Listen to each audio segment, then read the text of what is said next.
yang mengambil baju anaknya Bu Made.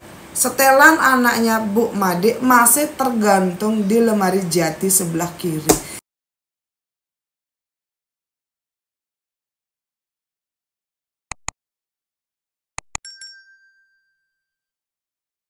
Setelah itu sebetulnya Pak Budi masih tetap saja menghubungi Bu Made. Kok tidak ada jawaban? Dia tuh bingung. Ini kan sudah H-1 apa H-2 sebelum hari wisuda. Ini kok kenapa kok Bu Made tidak bisa dihubungi? Nah kebetulan sorenya itu adalah acara arisan untuk circle pertemanannya si Pak Budi, yang kebetulan memang Bu Made juga ikut di sana di circle tersebut.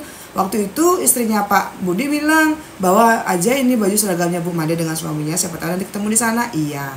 Pak Budi pun berangkat membawa kedua baju tersebut. Dah di jalan perjalanan sebetulnya entah kenapa Pak Budi kok merasa perjalanan kali ini tuh benar-benar melelahkan. Itu tuh capek banget, di dalam mobil dia tuh merasa kepanasan yang padahal AC sudah dihidupkan. Dan kok dia merasa merinding sekali sebetulnya. Dia seperti merasa seolah-olah di bangku belakang tuh seperti ada orang yang padahal dia kan sendirian. Singkat cerita 30 menit berlalu, Pak Budi pun tiba di lokasi arisan. Di sana tuh Pak Budi tuh kayak melihat kok semua ibu-ibu yang ada di sana tuh kayak cemberut, kayak sedih dan kayak ngerumpi apa gitu. Pak Budi pun mendekat dong dan kayak ikut bergabung dengan ibu-ibu. Nah di sana ada salah satu ibu-ibu bertanya, Pak Budi udah dengar belum ceritanya? Kenapa Bu? Pak Budi kayak ini kenapa sih ibu-ibu lebay banget, suka banget ngerumpi gitu. Nah ibu-ibu di sana tuh sambil dengan muka yang cemas bilang, ini loh Pak Budi, kami tuh sedang mengumpulkan uang bela sungkawa karena ada salah satu anak dari anggota arisan kita yang berpulang. Nah waktu itu Pak Budi kayak siapa gitu. Dan ternyata ya anak dari Bu Made yang akan wisuda beberapa hari lagi mengalami kecelakaan sepeda motor dan langsung meninggal di tempat. Boom. Kok gini? Ya semeton. Ternyata anaknya si Bu Made sudah meninggal di tempat. Berarti yang mengambil baju anaknya Bu Made itu siapa? Itu tuh Pak Budi kayak tidak percaya dengan gosip tersebut. Tapi itu tuh sekitar ada 25 orang sedang berkumpul di tempat tersebut bilang benar. Itu benar, dan rencananya ya besok akan diaben langsung anak dari Bu Made ini. Dan saat itu Bu Made masih di rumah sakit dan yang mengurus pemakaman anaknya ya suaminya Bu Made saja semeton. Oh ya di situ Pak Budi kayak dia tuh terus yang datang ke rumah mengambil setelan anaknya itu bukan anaknya Bu Made. Lalu siapa? Waktu itu semeton Pak Budi langsung berlari ke dalam mobil dan melihat setelannya Bu Made dengan suaminya masih. Dan Pak Budi pun nelpon istrinya. Dia tuh nanya gini. Kenapa Pak gitu? Ini lo gini. Ah setelannya siapa? Anaknya Bu Made kan udah diambil kemarin. Enggak, coba lihat lagi di lemari. Ketika istrinya Pak Budi melihat ke lemari, ternyata semeton setelan anaknya Bu Made masih tergantung di lemari jati sebelah kiri. Yang padahal kemarin kan sudah diambil oleh anaknya si Bu Made. Di situ Pak Budi dengan istrinya benar-benar tok. Ini benar. Jelas-jelas kemarin dengan nyata dia melihat dan mencium bau busuk ketika anaknya Bu Made ini berjalan mengambil setelan tersebut dan juga pergi membawa sepeda motor. Dan di situ istrinya Pak Budi langsung menangis dan minta, ayo Pak pulang, saya takut sendirian di rumah. Iya sekarang saya pulang. Nah waktu itu Pak Budi pun minta izin untuk pulang duluan. Tapi ibu-ibu yang di sana tuh kayak memberikan alamat, inilah alamat kremasinya anaknya si Bu Made gini. Oh iya, Pak Budi pun pulang semeton. Saat tiba di rumah dia tuh melihat isi lemari jatinya ternyata benar semeton.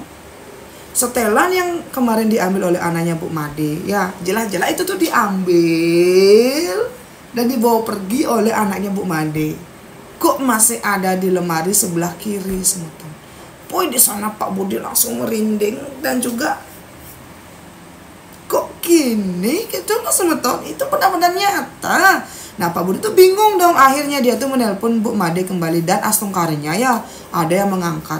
Ternyata yang mengangkat itu adalah suaminya Bu Made. Suaminya Bu Made bilang Bu Made itu sekarang sedang di rumah sakit karena syok setelah mendengar kabar beberapa hari sebelum anak mereka akan diwisuda.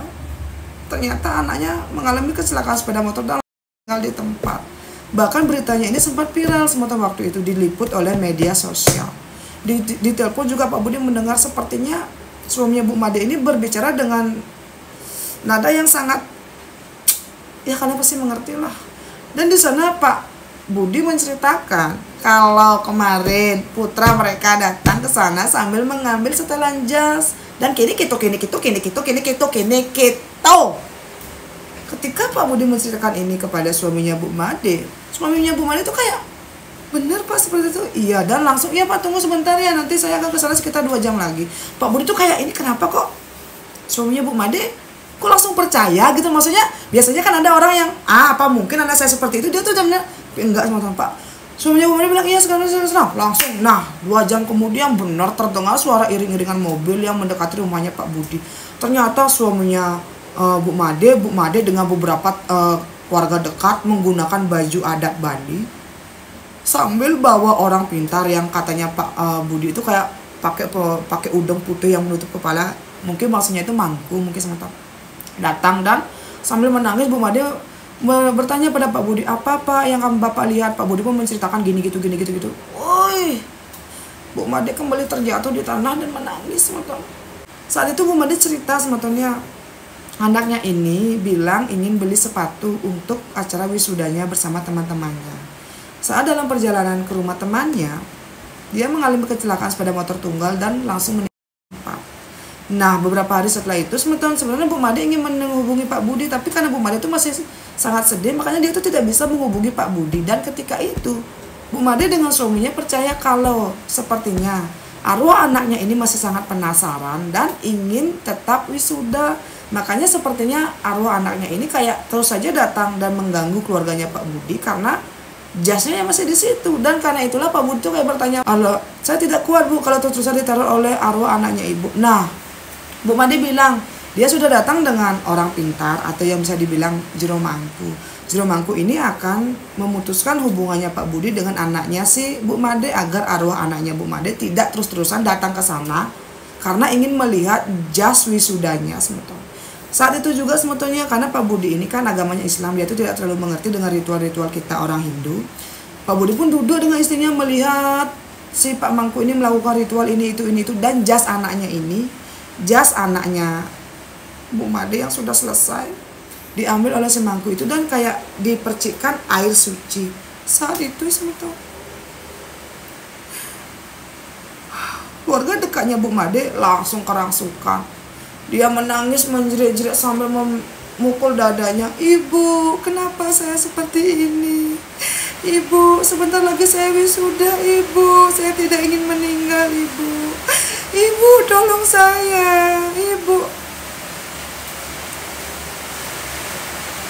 Ini benar-benar terdengar jelas dan dilihat jelas dengan mata kepalanya Pak Budi sementara.